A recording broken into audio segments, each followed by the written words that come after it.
Let me just start off with a little commentary on Trnt Blanc, the White Knight, um, which I've read the introduction to, and I've read a good hunk of chapter one, which is kind of horrifying. For it's got a lot of what the fuck moments in it. Let's put it that way. This is a work like 1493, so I guess there would be those moments where me as a modern reader would be like, "What the hell's going on here?" It starts off with William of Warwick, a count in England. This is written by a Catalan writer. I have to make sure I get that right. Um, but yeah, it's a knight, and he after many years of being a knight and killing lots of people, he decides he's going to do a pilgrimage to Jerusalem to atone for his sins. Leaves his wife behind, pays off everybody, basically kind of gives his stuff, just takes a squire, goes, does his atonement stuff, comes back to like Venice, pays off the page, pays him to basically say, I died. He grows a big beard, and becomes a hermit who comes back to England, lives near Warwick, and indeed goes in and begs for alms from the Countess, and thus he's doing for the thing. Um, then the Moors come. The Moors, the big baddies of this age, the big fear for Christians of the encroaching Moors. This is probably the Ottomans. I'm quite sure if it's the Ottomans right at this point. It is when we get to Cervantes' time. Um, but they come and they attack and they chase the king. And they chase the king all the way to Warwick. The Countess offers help. The king has a dream saying like, oh, the next hermit you see, kiss him on the mouth and entreat him to to become the commander of the troops and do whatever he says. And so the hermit, who's like been just living on herbs and stuff like that, comes into the city and it's like, oh, this is happening. The king sees him, kisses him. He becomes commander. He's got all these wily things of how to kill Moors, and then and indeed he uses explosives to cause a fire. They attack. They kill a lot of the Moors who've laid siege to Warwick, and the Moors retreat. But they rethink, and it's like, okay, the Moorish king is like, okay, I need to figure out how to do this. He challenges the king to a joust, a tourney, basically, single combat, king against king. And they're like, okay, all his advisors and the hermit are like, you're sickly, you're feeble, you're very virtuous, but you're no thing. So we need to pick someone else. And the hermit tries to put forward one of the lords, and the other lords are like, why not me, and all that stuff. And the king says, no, I get to pick. And he picks the hermit. And so indeed, the hermit becomes the king. He, after a lot of wrangling, gets the Countess, who still doesn't know who he is, to give him William of Warwick's best armor after trying to pass off the lesser armors and stuff like that. And the Countess is not, he's like, how do you know all this stuff?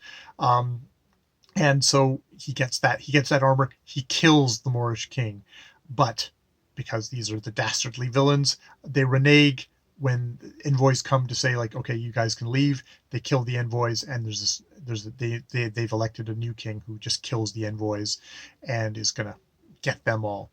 Um, and so the king's like, okay, well, we need to figure things out. Now he had already set this up that he made it seem like that they had way more soldiers by basically getting the soldiers to appear. When the envoys passed there, they'd circle around and they show them again and show them again. And also the guys that they sent them out without helmets, and then they put helmets on all the ladies of the court to make it look like they had even more. So they think they've got an exaggerated number of things when they actually have a very small force. So they do all this. They get metal spikes that William of Warwick was obviously a real battle guy, because he has all these kind of things. He's got these metal spikes that he puts on the ground, and he digs tiger tracks. It's basically like Robin Hood, King of Thieves kind of stuff, of all the little traps and things that they have. They pretend to be sleeping. The Moors come and attack them. They go, okay, now pretend to run away. They run away, at which point they tromp on the steel spikes into their feet. They fall into the tiger tracks. They turn around and they just slaughter. And it's like, it's slaughter and slaughter and slaughter. And we get this thing where the knight, and now the hermit knight the hermit king has also taken his son into his service, much against the countess's wishes, who says like, I've lost my husband already, I do not want to lose my son. It's like, you can't do this to me, I gave you alms. It's like, no, this he's gotten to this age, he needs to learn the knightly honors of battle, and if the god is willing, he'll be thing. So the king is now pursuing these Moors after all this tricky stuff. The king pursuing them, killing and beheading as many as he could catch. When the king was worn out from his wounds, he stopped for a moment, and they captured a very tall Moor of enormous proportions.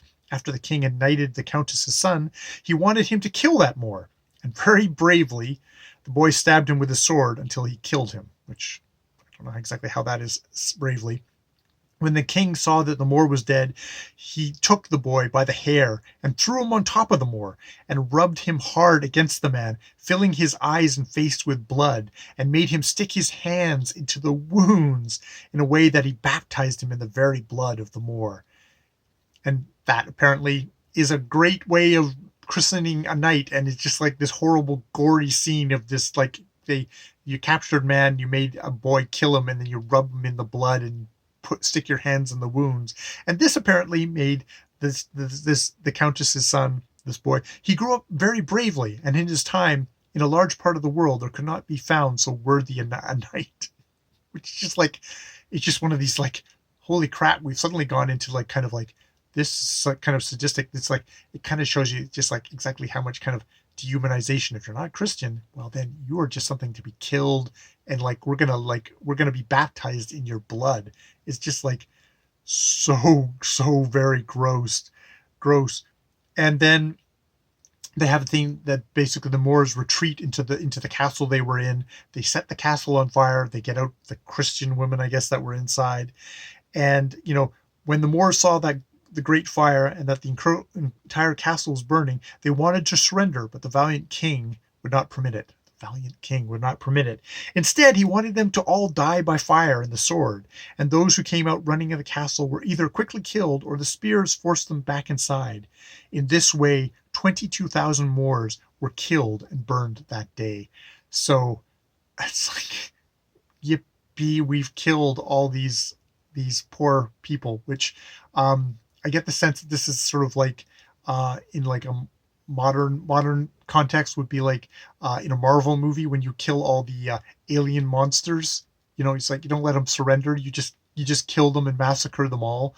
Except these are obviously people who just happen to have a different religion, and are attacking your country in this scenario. But it's just like, okay, it's like, hooray, noble knights who are just butchering and killing and baptizing in blood of their enemies.